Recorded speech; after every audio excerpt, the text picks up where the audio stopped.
I'd like to call the meeting to order with a silent reflection and a pledge of allegiance.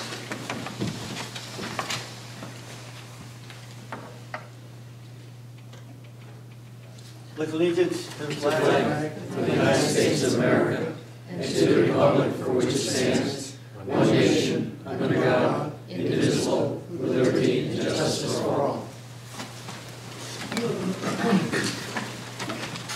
A roll call, please. Mrs. Cynthia? Here. Mr. Diver? Here. Mrs. King? Here. Mr. McLean? Here. Mr. Schuler? Here. Mr. Vorbach? Here. Mayor Mechanical? Here. Pursuant to the requirements of the New Jersey Open Public Meeting Act, notice of this meeting was included in the annual meeting notice posted on the borough website and in the municipal building and published as a legal notice in the Co-Star newspaper. Need a motion to approve the agenda and a second. I'll make that motion. I'll second. We have any questions? A roll call, Jim. Mrs. Cynthia? Yes. Mr. Diver? Yes. Mrs. King? Yes. Mr. McLean? Yes. Mr. Schuler? Yes. Mr. Vorbach? Yes. Thank you. We have a presentation from the Disabled American Veterans. They're going to make a presentation to the borough.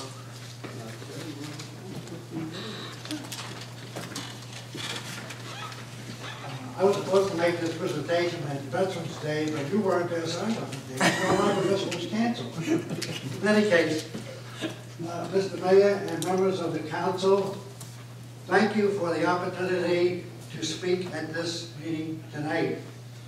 My name is John Tarantino, a resident of Fairway Views for the past 24 years, and a veteran of World War II who served in the Battle of the Bulge with the 3rd Army, commanded by General George Patton. On behalf of the DAB Chapter 46, located in Spring Lake Heights, as adjutant and along with Rich Inglis, our treasurer, we are here this evening as representatives of our membership. Our members consist of veterans who served our country in World War II, Korea, Vietnam, the Gulf War, and Iraq. For logistical reasons, our chapter has merged with Chapter 20, located in Brick, New Jersey. And so tonight, we are proud to present to Mayor Mechanical this plaque, which reads as follows. Grateful appreciation to the Borough of Spring Lake Heights for the use of your community center for the past 40 years. The membership of the Disabled American Veterans, Chapter 46, past and present. And it's dated November the 11th, 2012. Mr. Mayor, please kindly come forward to accept this plaque with our sincere gratitude and thanks. And may God continue to bless America. I'm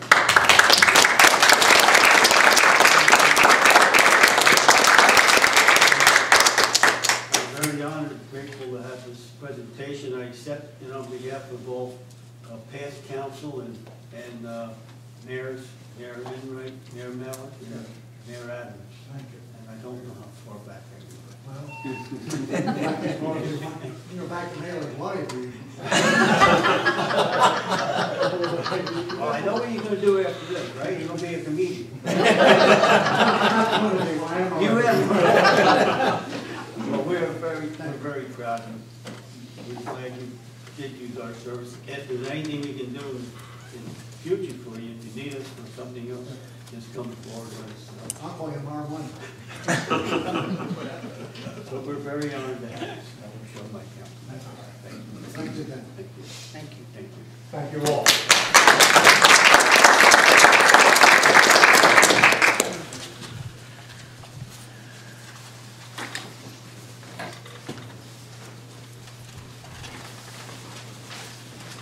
Mike.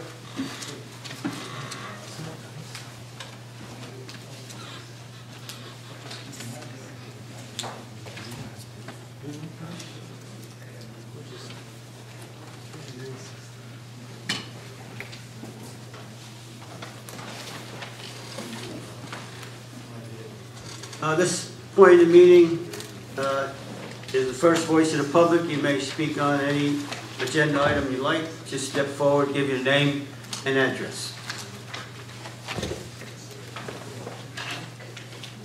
Judy Murphy, 2014 Highway 71.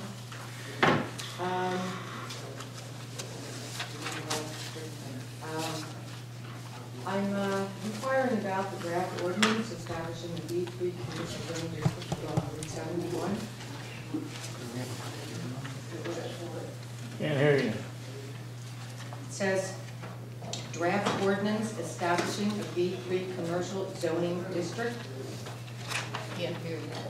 Just wondering about some information about that.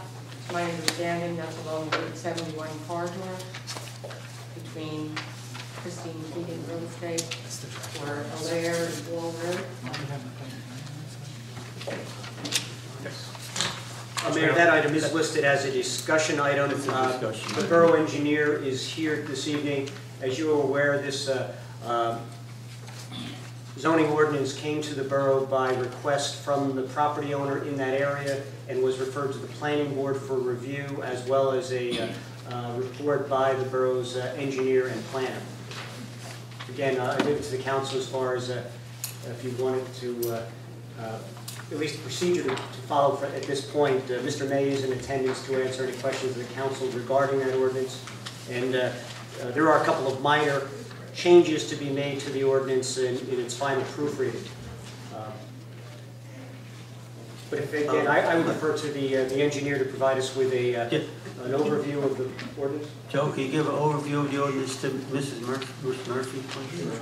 Clarify once again, this is the commercial zone which currently exists in the B2 zone, from Alaire Road down to Wall Road. Jake, Robert. Excuse me, Joe. Why are you talking to the mic and then everybody can hear? This zone is currently the B2 zone, and it consists of all the properties from the bank, Central Jersey State, all the way down to St. Stephen's Green.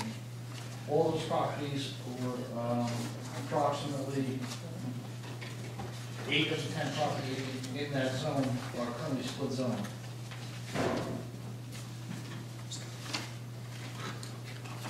This is the commercial corridor here. So all of these zones have a residential home in the back that can't be accessed to the commercial property. So we have evaluated this, and the planning board recommendation was to make this an entire commercial zone, so not just the frontages are commercial. Because currently now from lot 65 to lot 10 are currently all B2, up to the 150-foot line. The back parcel, the remainder of those parcels are residential or R5 zone. The reasoning behind that is you can't access residential lot to a commercial lot. And now, in the future, when this gets developed, it'll have one entrance in one end, and as it goes along, we'll have it take it down probably in lot 6 or lot 7. Okay, so what your statement is when this gets developed.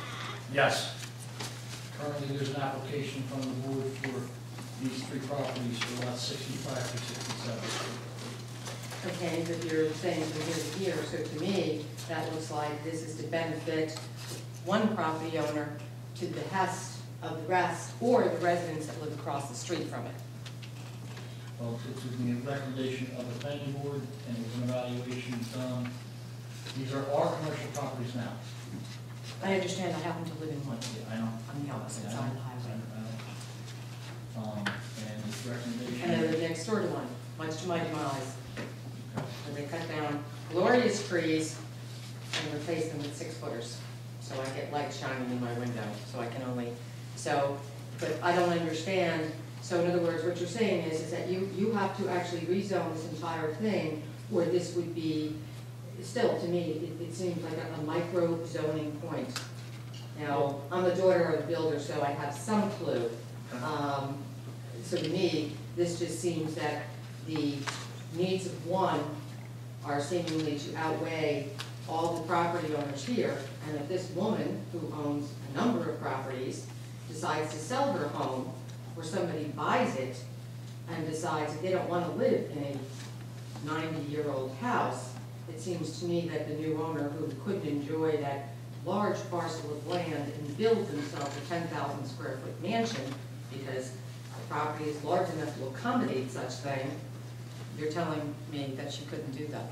No, I'm not saying that they get a variance for that. But she doesn't need a variance now. Really? It's a pre-existing condition. Yeah, she actually would, if she not in her house. She would still need a variance. Not, well, pretty much, if you left one wall standing, she didn't But change it's the a split footprint of zone, the she house. would still need a variance. But not as much, with as much difficulty as she would encounter if the new zoning goes in. It would be, that rule about leaving one wall doesn't exist. Well, the footprint of the house is pretty much what I meant, where she didn't change the footprint of the house, only it's If you remodel the update. house, it would fall under the grant program, but if they did any renovation over 50% of the value of the home, would be considered a total rebuild, and would have to comply with the home. Okay, well, and I realized, you know, a lot of people, this to me just goes back to the town center thing, and I know, Ms. Cynthia, you're not against that because my area needs help. And it seems only my lawn, which is prime real estate for the campaign signs, and most of you sitting up there, you didn't have any problem with it then. But all of a sudden, that area is in need of help. And I have a bit of a problem with that. It's just, I purchased a home, and I know I purchased it because Mr. Dibber has asked me this once before. Did I not realize I purchased my home in a commercial area? Yes, I did. I absolutely did. But I made sure that the residents had been there, they had longevity, they had been there a long time, or had purchased the house for the reasons, no intentions of leaving. Someone 2 doors down is the old candy store. I mean, that's a different story. You know, whose house is currently up for sale. But, you know, it's a wondrous thing to walk across the street and look at a yard with beautiful gardens to the likes of which most of you have probably never seen. The oldest swimming pool around. It's a magnificent place. You don't even realize, you think you've gone to another place across the street from it. I enjoy a fish pond that's been there for God only knows how long, so they don't make it like that, it's cemented anymore. And it's, that part is the charm. I mean, if you're going to be doing this, they're going to be building shopping a little further up in Wall. There's retail space in Spring Lake. And has anyone done any traffic studies on this? Because I know, Ms. Cynthia, you also were against the Dunkin' Donuts drive-thru because of traffic. And I can assure you, that is a very busy intersection there, because 47 cars at 10 o'clock on a Wednesday afternoon won't give you a break to make a left-hand turn out of the driveway. So there's been, doesn't sound like there's been a lot of thought put into this, and this is just to benefit one property owner that you're changing this for. So this landlocked thing can be changed so it can be built upon, but not considering the other residents that want their older homes the way they are. I mean, I live in a 1920s house. The daughter of the builder still lives in town, who walked up and handed me photographs. And it's amazing. And it's a neat old house, and not much has really been ever changed in it. And we've left it that way. We go through great pains to preserve rose bushes that everybody else would have cut down.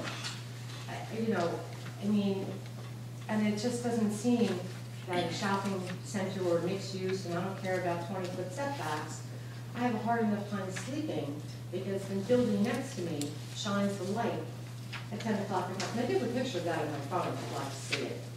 So it just seems that this is not in line with, it just seems to be to the benefit of one individual to develop property that had a problem where there was too much stuff on a little parcel, and this is the answer. And it just is to the benefit of one, which if I'm not mistaken, that's not allowed in New Jersey. And that's why it's seemingly that you've decided to extend all of this, so you might skirt under the issue.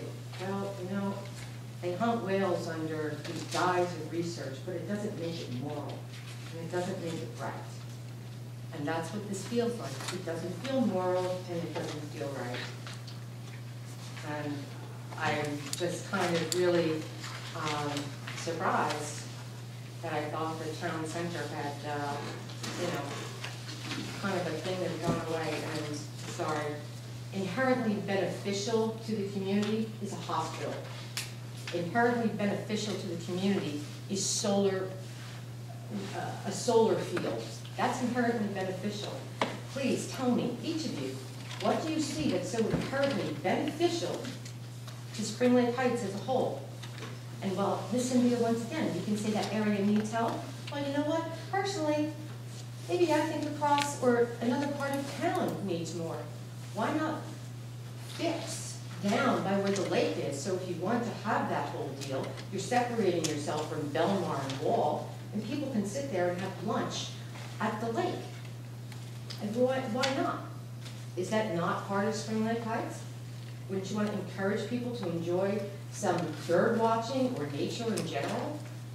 And while they sit there with a cup of coffee, instead of let's put it near the busy intersection, which is closer to the school. I mean, there's a lot of pedestrian traffic there. It is. But if you ever decide to try to cross between where Hoffman's is and JMA Automotive, or be on the other side of the street and do the same thing, it's a little scary, because that's a merging intersection. It's not just a cross intersection. There's a right merge if you want to turn right from 71 onto Allaire Road. I can't see people walking there. And with the extra traffic, like I said, traffic has really increased, probably almost 30% in the last 3 or 4 years since we've moved in. The first it was very, very quiet. And now to get, like I said, this is non-summertime. You can't make a left-hand turn on the driveway as it is. And I just see that this is only, it just does not seem beneficial to anyone other than a single property owner. And I'm really glad this is.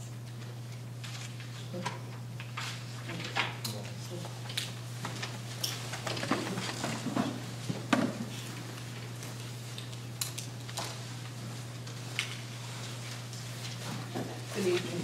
I'd just like to thank all those that helped Art and I during the storm. We submitted a letter to the administrator. We appreciate everything everyone did for us, and especially Mr. Diver came to our house personally to see if we had anything he could help us with. I appreciate that.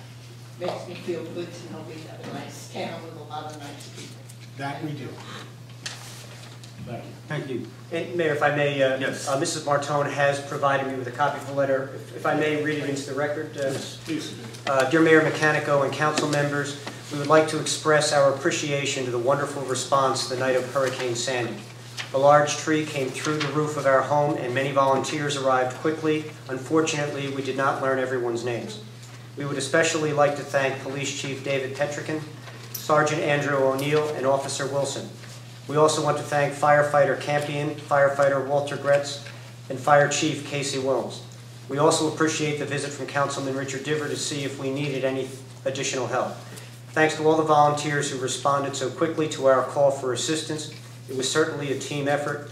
We were treated with kindness and respect, and for that we are very grateful. Sincerely yours, Mary Grace Martone, Arthur Martone. Thank you. Thank you.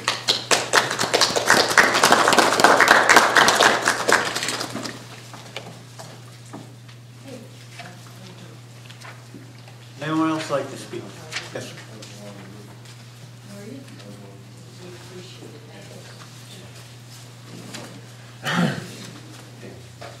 I'm Kevin McDonald, 715 Park Avenue.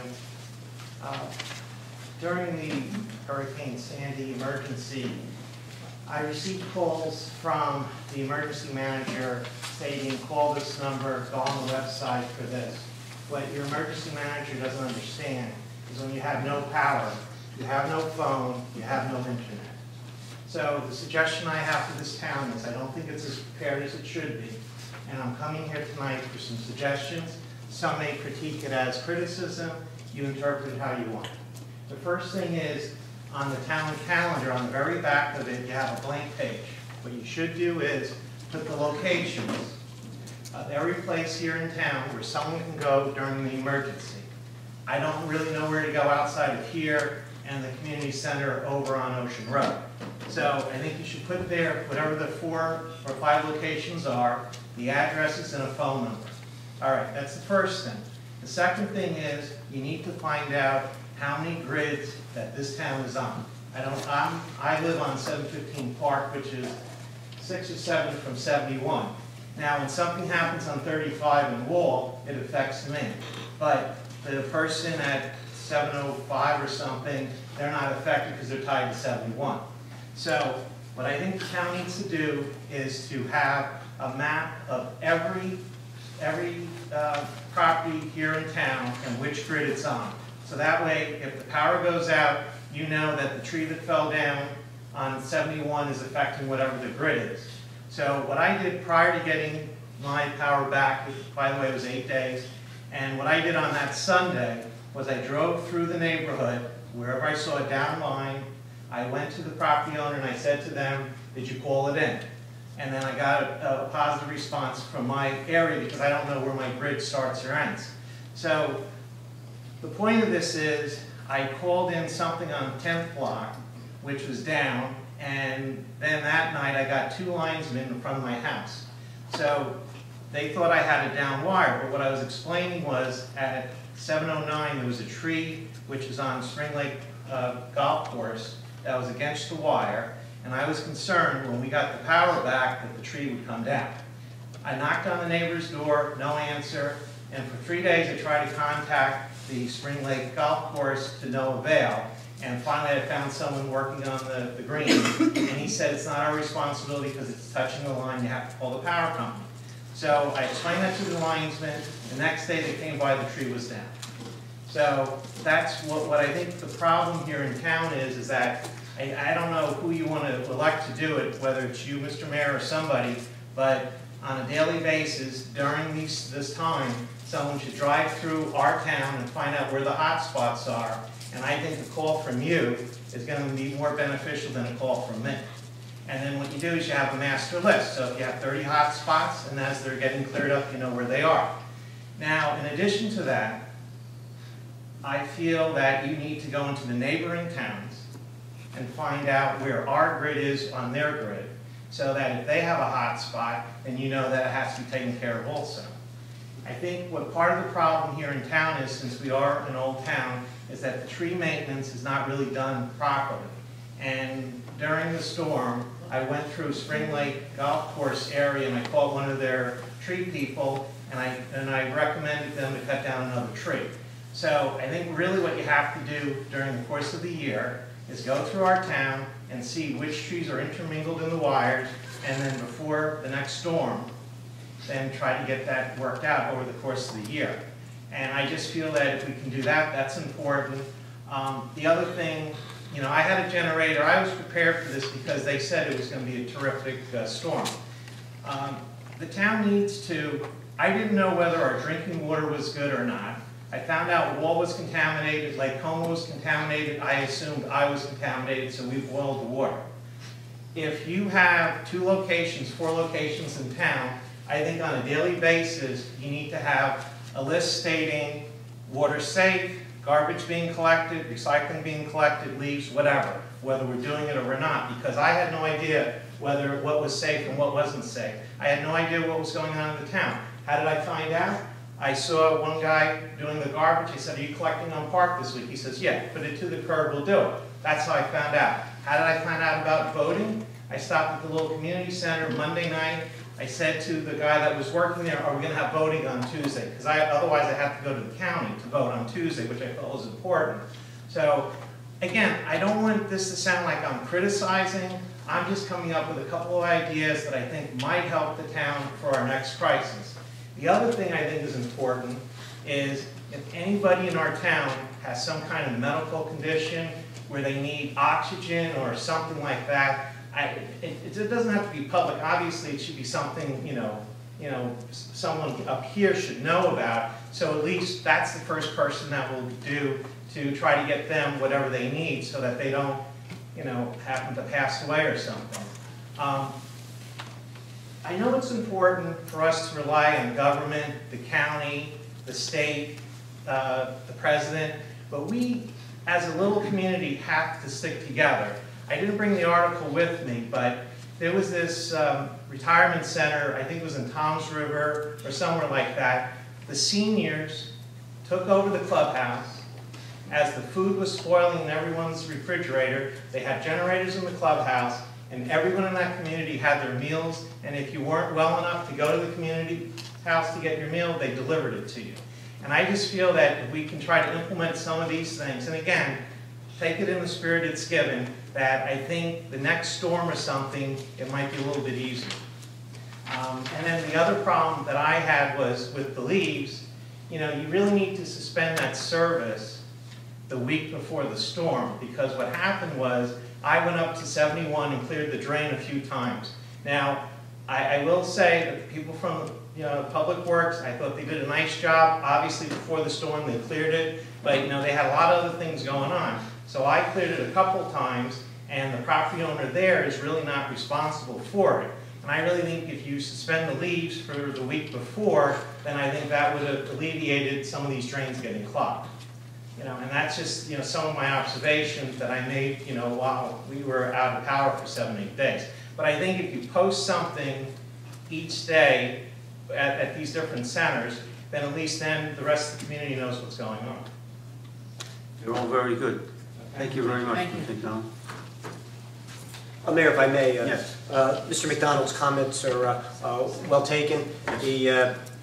Just to address one in particular, his comments regarding the trees, I just wanted to report to the council that through the efforts of Joe May, our borough engineer, and code enforcement officer, we have undertaken a survey in response to Hurricane Sandy to identify those trees that have been damaged and require immediate removal, as well as that's forming the basis of a plan moving forward to address the significant number of trees that we have within the right-of-way. I'm not sure that would address all of the areas that he mentioned in terms of those that may impact power lines on private property, but at least that part of it is already underway. Another thing is on the notification. If you have a cell phone, you can sign up through our town website to get. There were different emergency management things. You would have got them on your cell phone. It comes in your cell phone, and I know it is a little silly to say look at it on the website, but if you have one of these phones that you can use the internet with, you can find more information on so some people benefit from it. I myself only have that emergency SWIFT thing on my house phone, and I switched it to my cell phone as well, so I got in both places. Mr. McDonald, you had no phone service at all on any, no cell phone, anything? No, I didn't say that. I just, I was just curious why we didn't get the messages, that's all. No, I got the messages. I have Oh, live. sorry. So what I did was, I did a Rube Goldberg setup to get the internet going. But what I'm saying is, the reason I'm saying to post it every day is because you don't really know. It's a good idea. And as far as, the main thing I was concerned was if wall could be contaminated with the water, that's what I was really concerned with. But I want to say, anytime I asked any employee of this town a question, they were very helpful, to respond in a proper manner. And I really think that the public work people did do a really, really good job under the circumstances. So they were very helpful about everything. I asked any questions I asked. And as far as this JCP&L, the only reason I don't think they're as prepared as they should be. And the other thing I just forgot to mention is they really should give out a business card with the 800 number for the emergency number, and so when people are driving around, they hand that card out so in case some people don't have it. But I mean, all I'm saying is, as I observed, because I was without power for 8 days, that what could help, and I think my suggestions aren't going to really be a lot of money, And if you did put it on the back of the calendar, if it hasn't been printed yet, it might just help alleviate some of the problems, with not knowing what's going on. But yes, I do have a cell phone, but I had to charge it when I was, but you're right. But I had the generator, so that kind of alleviated part of it. But that's the only reason. Again, this is not a criticism; it's just an observation. There we go. Of what I'm We hoping appreciate it. we can Very work good. on for the next time. Thank you. And by the way, the calendars have not yet been printed. We're in the final stages of proofing that. That's a suggestion that we will incorporate into next year's Well, calendar. that's why I tried to make it tonight, because I wasn't sure if they were done. Tomorrow would have been too late. Thank you.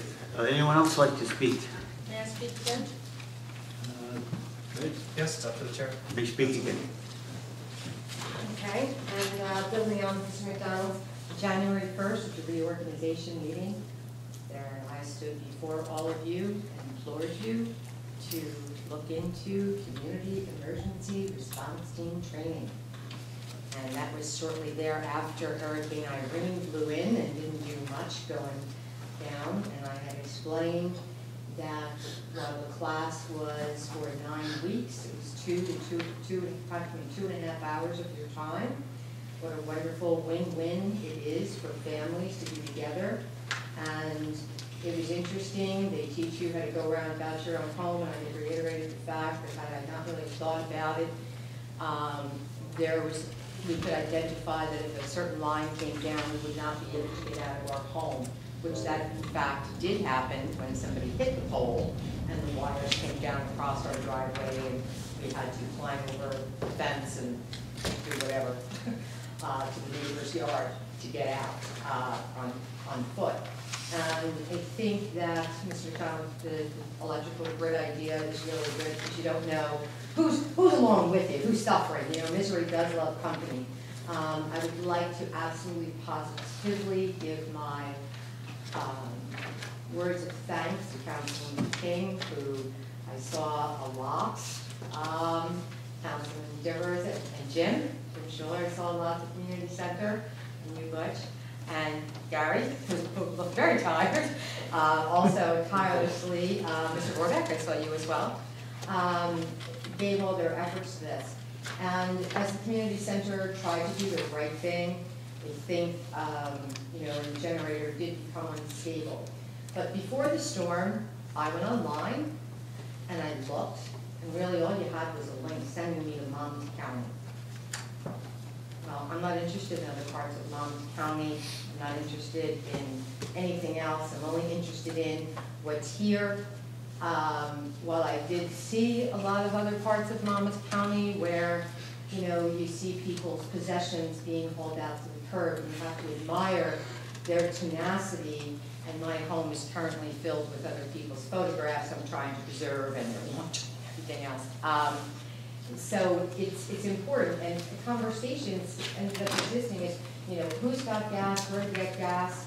There was not a, and Jim constantly was coming in and giving me a list, and Janine, who was firing up printers to print up signs, other than don't touch voting machines, but there also needs to be, at that community center, that was great, people bought their own power strips. But I believe your emergency management manual is currently 2 years old, and some things were not in there that maybe should have been.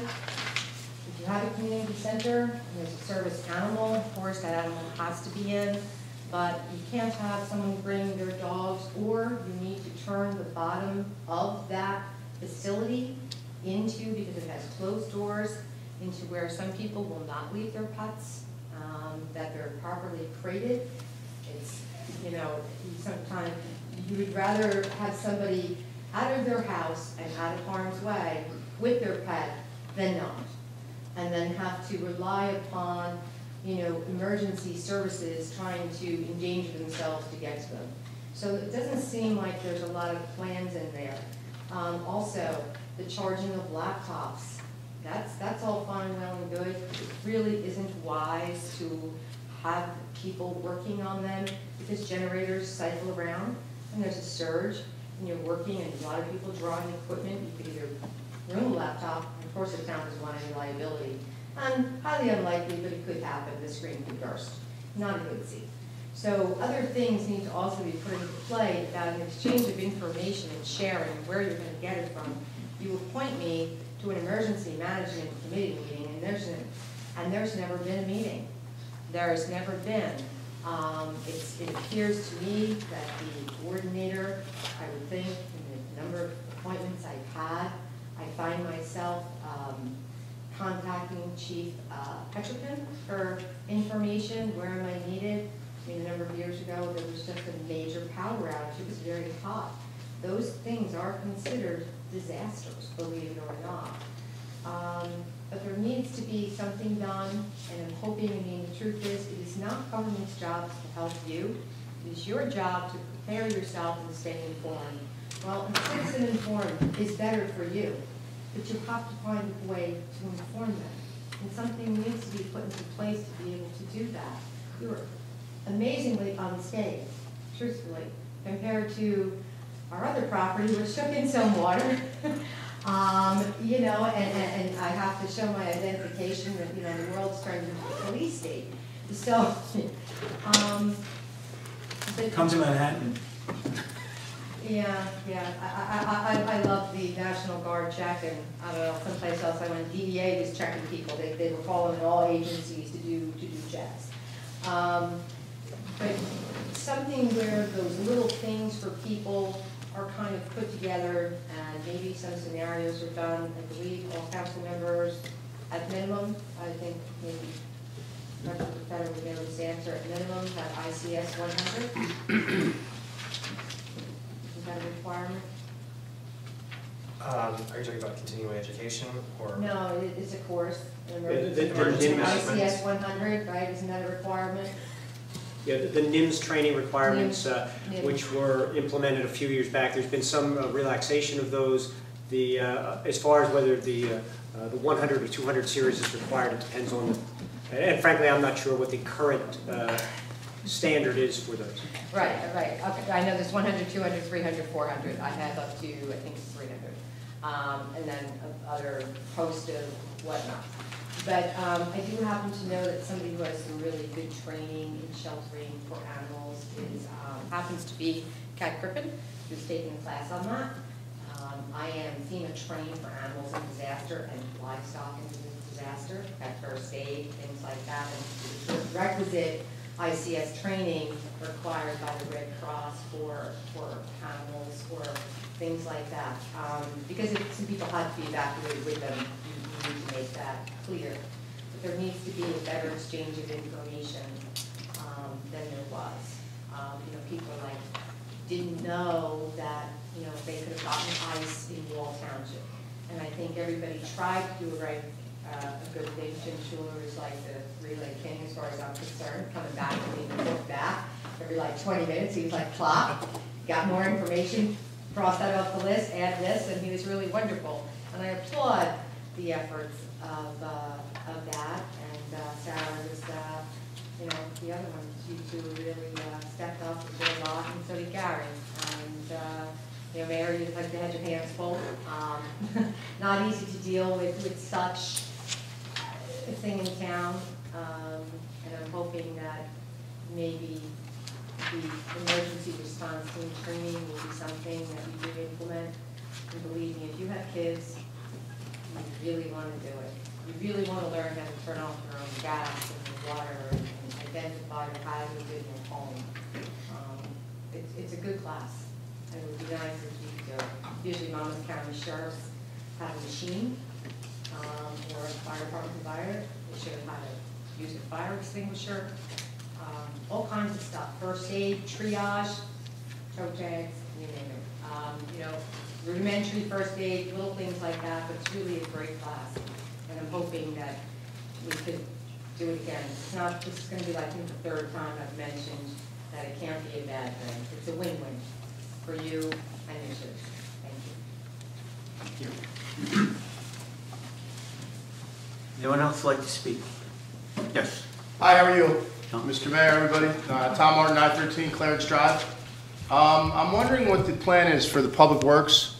I know you have some folks that are retired, and you have 3 guys who are, I guess, considered they're not full-time, they don't get benefits, or they're not, what, 32 hours a week or something like that? I'm wondering if you guys, you don't have to answer this, but I'm wondering if you have plans to hire those folks?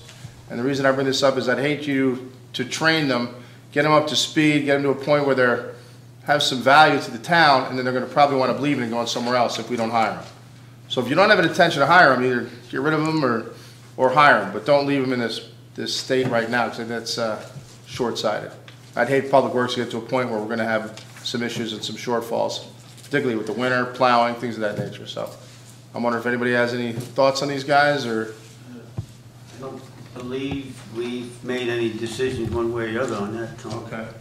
Yeah, they were specifically hired as part-time employees with no specific expectation of that changing to being a full-time position. This is what I would call a new experience for the borough in bringing people on in public works on what I'll call permanent part-time basis. We're still evaluating the success of that, and I would think as part of our budget preparation for next year, that issue will come back for discussion. Yeah, I have no problem with the concept of bringing people on and seeing if they could, do the job and things of that nature. But if they can do the job, I'd recommend trying to bring them on full time. But you'd hate to get them up to speed and then have Spring Lake Seer or someone else take them after we train them. That's my thoughts. So, thanks. That's it for me. Thank you, Tom. Anyone else? No, seeing no hands, I need a motion to close the voice of the public. I'll make that motion. Second. All in favor? Aye. For discussion items, we have the planning board recommendation for ordinance 13-2012, which is... Mayor, you'll recall that this ordinance was introduced previously regarding a change to the borough's zoning regulations, specifically as pertains to building elevation or building height in the flood zone.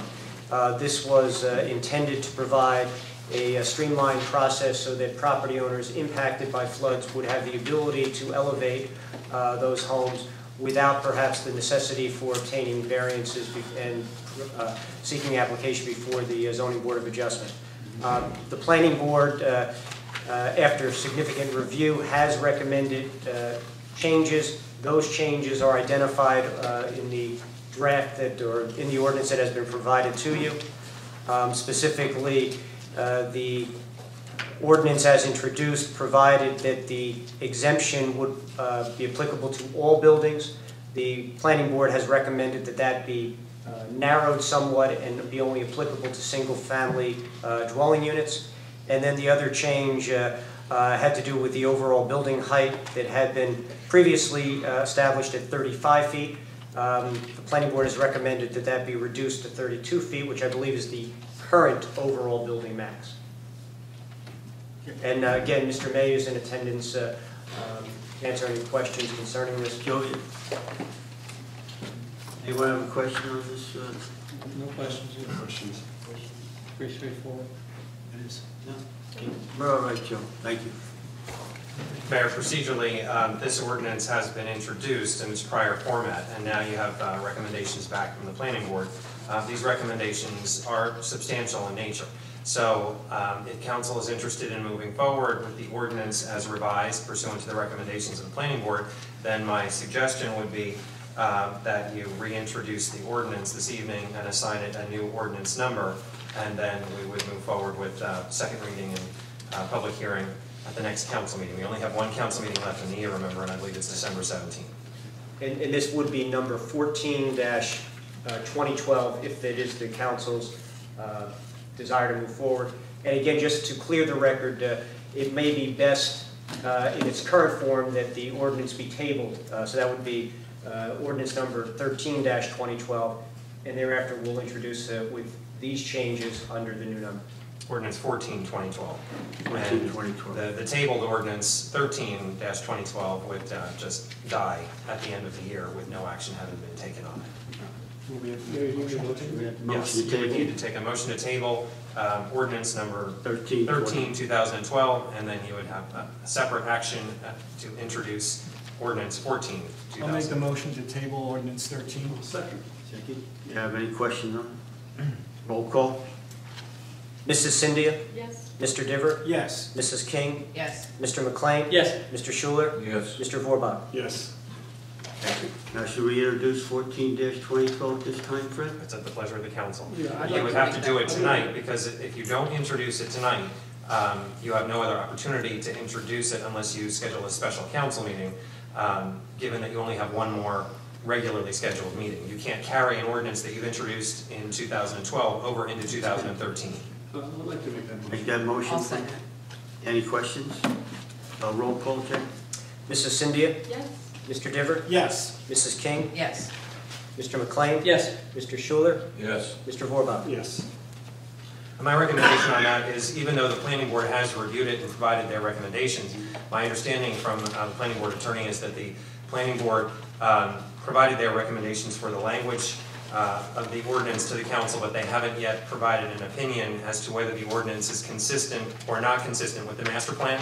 So I would recommend that we send this back to the planning board, and it's my understanding that there is another planning board meeting between tonight and your second reading, and we get a final determination from them.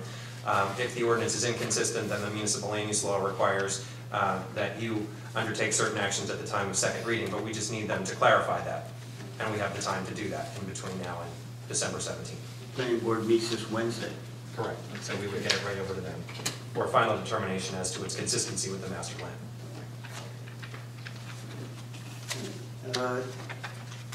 Also, draft ordinance for the B3 commercial zoning district. We have any questions or comments on that, which Ms. Murphy was speaking about? Well, I'll start off on this and just indicate to the mayor and council that based on the draft that had been provided and was part of your packages at the last council meeting, that my office then put it into formal ordinance form, but the language was the language that had been brought forward by the borough's engineer, Mr. May, and his colleague, the planner at his office.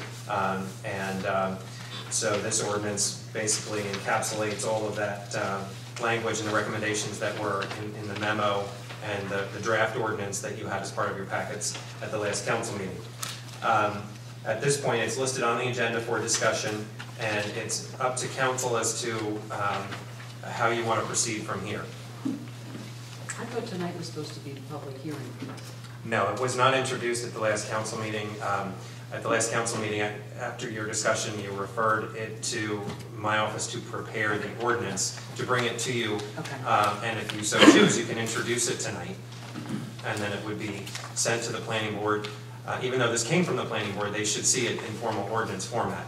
And again, they meet in a couple of days, and then you would have a final reading on December 17th. Also know that, as we discussed at the last meeting, because this changes the classification or boundaries of the zoning district, it requires that notification must be sent to all who own property within the district, as well as all who own property within 200 feet in all directions from the boundaries of the district, both by regular mail and certified mail under the state municipal land use law. And this can all be accomplished by next meeting, Fred? It could, but that's, it's up to council as to whether you want to proceed at this time of the year or whether you want to continue to review this and potentially introduce it in the new year, if you're interested in moving forward. It's up to council. I'm of the opinion we should table and carry forward to 2013. Well, it's a policy decision of the mayor and council. I'm okay with that. I'm okay with it. I will indicate that in discussions that took place today, we had two suggested revisions, one of which was, you'll note that on page 4 of the ordinance, one of the prohibited uses is fast food establishments, but there is a definition in the ordinance as to what constitutes a fast food establishment. So Mr. May has some recommended language that we would like to incorporate into the ordinance so as to make it more clear as to what, in fact, is a fast food restaurant. The other issue is just really a typo that is being corrected. It's nothing substantive. And although I don't have my, there's a manual that is like the Bible for everybody who does zoning and land use in New Jersey. It's a book written by William Cox, and that gives a definition of what constitutes spot zoning.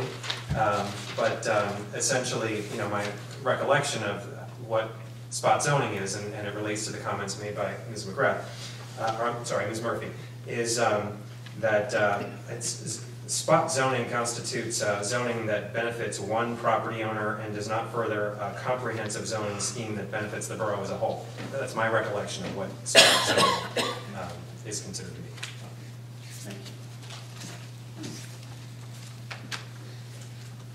Okay. And also we have a draft resolution for utility refund from this state. Or everyone look at this? Have a chance to look at it?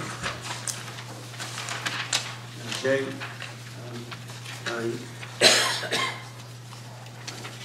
Make sure I say this right. Recommend, request that the refund be authorized. Correct?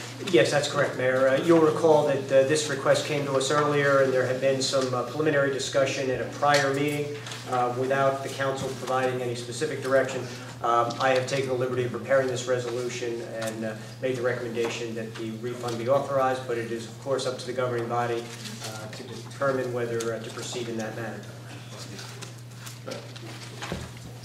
Would we like to, under new business, introduce this resolution? You need a motion there? Yes. I'll make a motion to introduce it. Second? This would actually be a motion to adopt the resolution as drafted?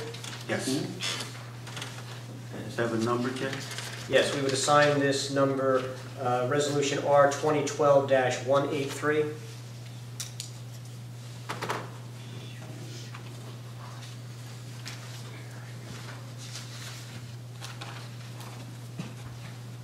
And we can do that under new business, correct?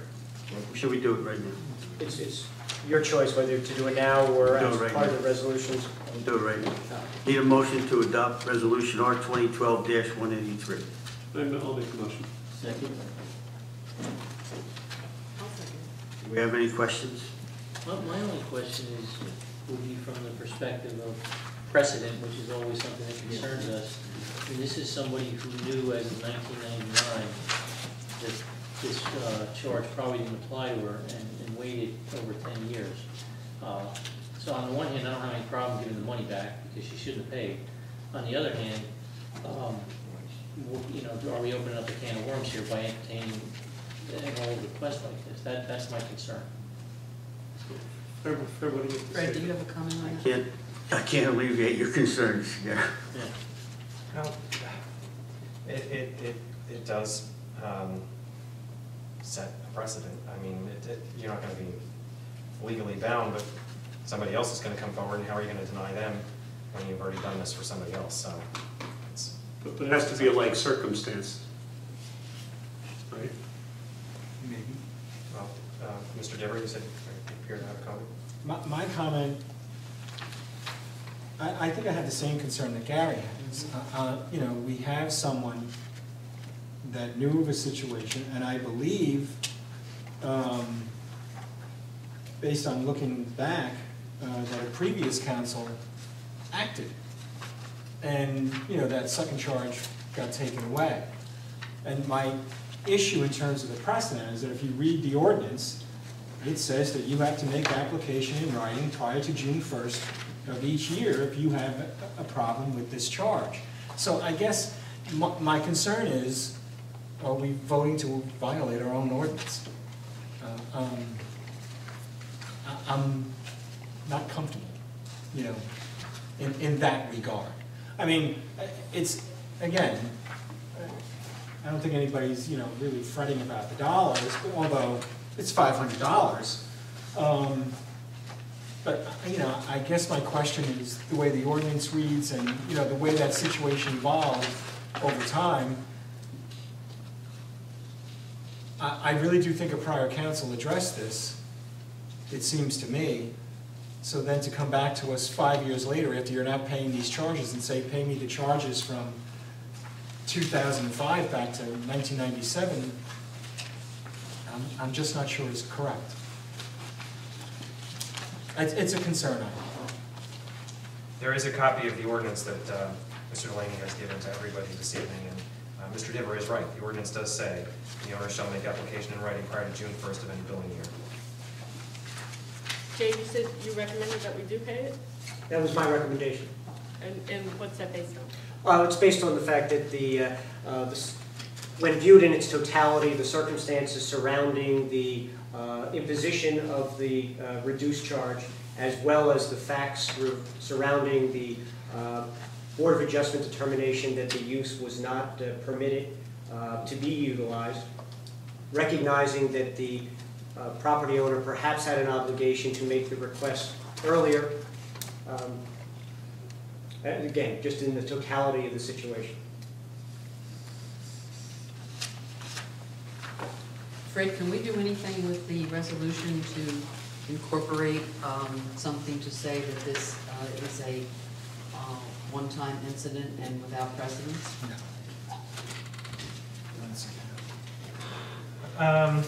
It is what it is. Yeah, I mean, potentially, you know, working something in about the particular circumstances that are present here, getting into some of the detail, perhaps, might try to shield you from anyone being able to utilize it as precedent in the future.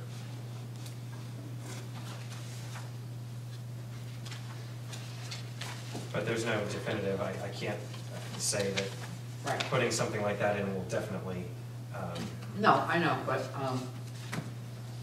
alleviate anybody else in the future from coming forward from, you know, seeking refund of something they paid 10 years ago. Joe, do you have any idea of how many of these precedents we may come forward? How many properties we have would be similar situations? No, be almost impossible. But if people, have residents come forward and applied for that waiver for? What I run into in the zoning capacity is I find people that have rentals, and in my check for COO, we don't check to see if they're legal or not legal. When someone goes to sell a home, I may tell them that, you know, please be advised, you can't sell a multifamily home because it is not multifamily, and there's only two things which they can hang their hat on as far as that goes. One is, did they exist prior to the ordinance being established in 1961? Or two, they have a variance. If they don't have either one of those items, it doesn't matter if they pay tax bills, it doesn't matter that they've gotten COs for the past 25 years.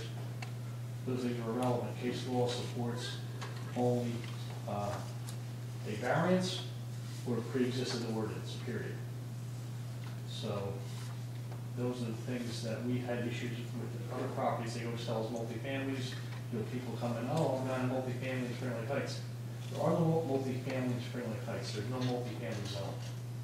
They're just homes that prior to 61 had these garages converted over, or they have a use variance, which are very few and far between that I'm aware of. So the possibility that there's not going to be any other. Well, the possibility is that all the ones that do exist there may be a repercussion because technically they're illegal. So they would get the same opinion as the board gave for Elizabeth Stater that it's expansion of non-conforming use. So who knows what they could apply for? And we don't do a background check for every CO, but I do look at when I see a sale that makes sure we're not falsely marketing a home as a multifamily. That's what we do. And I have 4 or 5 or 10 homes in town that have been sold where they could prove that they existed prior to 1961. I haven't any proof that they got a site, a use variance from the zoning board. But there are several older homes that had, you know, I've had testimony and affidavits sent to me from people that said in 1942, this home was used as a summer rental, it's always been a summer rental. So we issue a certificate of compliance. Mayor, if the concern regarding, or to address the concern regarding precedents, I might suggest that the council consider 2 amendments to our water and sewer regulations. One is that we specifically provide that a property owner has a period of time, whether that be 60 or 90 days after the rendering of a bill, to raise any objection that would preclude a situation arising like this in the future. And frankly, I might also suggest the council consider eliminating this, what I would call the vacant unit charge, My understanding is there are very few, if any, that are currently utilizing this exception for vacant unit, and that essentially the elimination of this type of charge would compel property owners to either abandon the use specifically so that they would not be charged as a second unit, or to utilize the unit, so that you would eliminate the potential for somewhere down the road someone saying it hadn't been used for an extended period of time. I would have no problem with that, but it doesn't help us here. I mean, you know, it's for 2013. And again, recognizing that the council had reviewed this on a preliminary basis, and I believe the issues that are raised this evening are similar to the issues that were raised previously. I understand the reluctance of the council to move forward, and again, given the timeline involved here.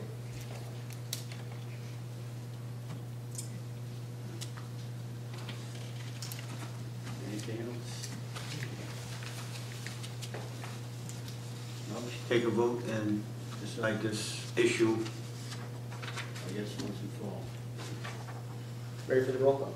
Roll Mrs. Cynthia? Yes. Mr. Divert? No.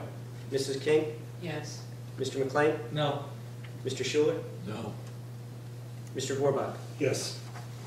Mayor, my notes reflect that there are 3 votes in favor and 3 against. I believe that you have the task of deciding the tie vote. Yes. Thank you. At this time, we have the council reports. We'll start with... Mayor, before you start with the reports, would you like Mr. Delaney and I to put together some language for a proposed ordinance revision of the type that Mr. Delaney suggested? Yes. Yes. Yes. Absolutely. Thank you, Fred. Absolutely. Thank you, Jay. You're welcome. Councilman Divert. Nothing at this time, thank you. Councilman Schuler.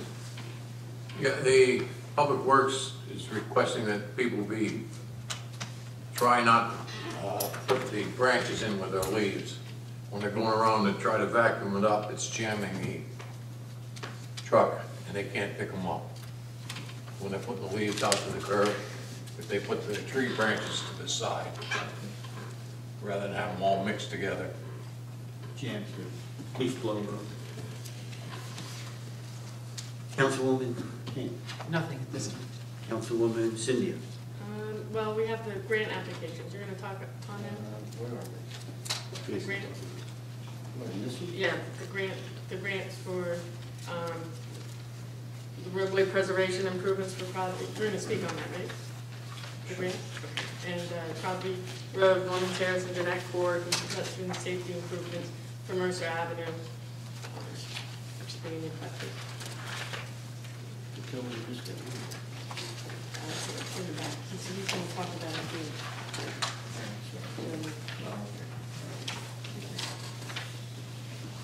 Oh, and I did want to comment, would like to bring up the fact that Jay was given a very nice letter from, that we received in last week's packet, with regards to a woman that had problems in the storm. Can you?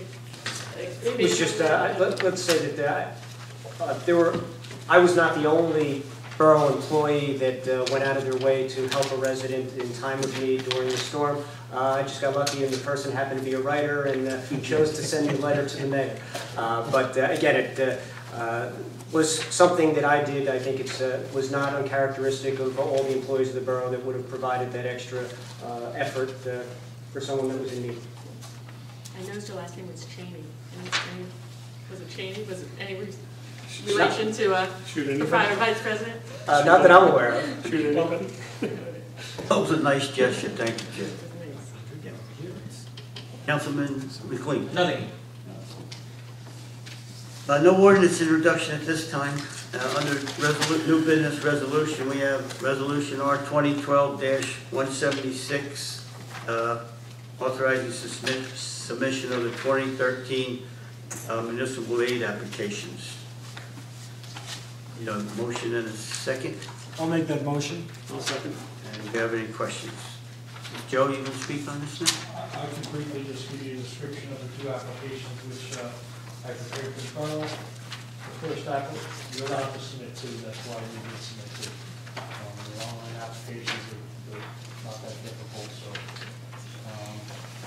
The first application is the Crosby Road application. That was. Joe, can you talk up a little bit? Yeah, I'm sorry. The first application was the Crosby Road application. That application entails Crosby Road from Old Mill down to Garden Place, and the Norman Terrace and Jack Court. Those Norman Terrace and Jack Court, as you are well aware, have severe pavement stress. The drainage system in that area was, quite frankly, never finished. Basically went up and you didn't drain those courts for that area. We have issues with the new homes at the top of the hill, with inlets that were put in that are sump inlets. They actually have no outlet, so mosquito hazards. So once again, that was our first application to fix the drains and repave those areas and fix those cul-de-sacs. And the second application, which after speaking with our administrator and our DPW, we felt that, excuse me, Mercer Avenue was another road that has seen a lot of new homes, a lot of new construction, and it's a major pedestrian throughway down to the train station and cut through that commercial district, and it's in very poor shape.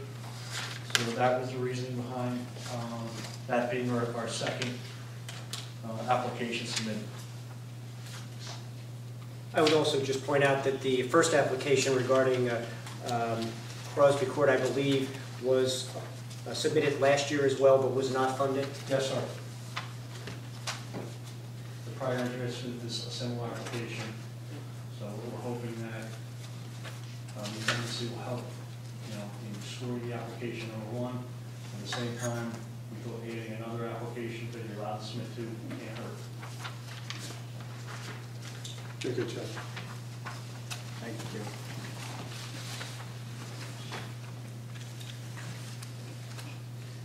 Okay, need a roll call, Jay.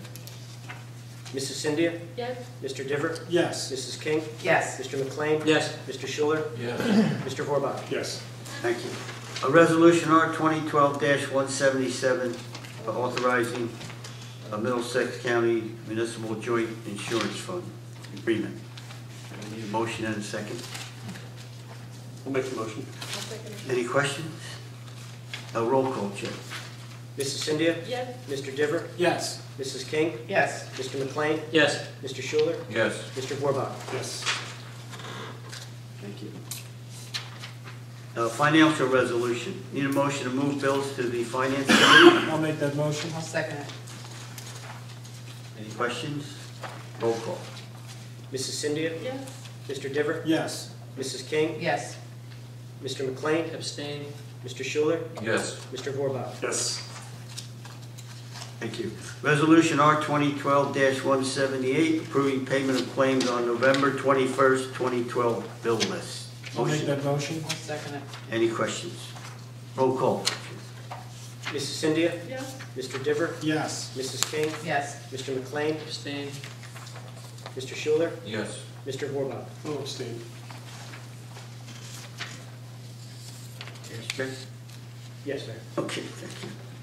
A resolution R 2012-179, authorizing transfer of 2012 municipal budget appropriation. I'll make that motion. I'll second it. Any questions? Roll call, Jay. Mrs. Cynthia? Yes. Mr. Diver? Yes. Mrs. King? Yes. Mr. McLean? Yes. Mr. Schuler? Yes. Mr. Vorbach? Yes. Thank you. Resolution R 2012-180, requesting the Director of New Jersey Division of Local Government Service approve amendments to the 2012 municipal budget. I'll make that motion. I'll second it. Any questions? Roll call. Mrs. Cynthia? Yes. Mr. Diver? Yes. Mrs. King? Yes. Mr. McLean? Yes. Mr. Schuler? Yes. Mr. Vorbach? Yes. Thank you. Resolution R 2012-181, authorizing $80,000 special emergency appropriations for Hurricane Sandy.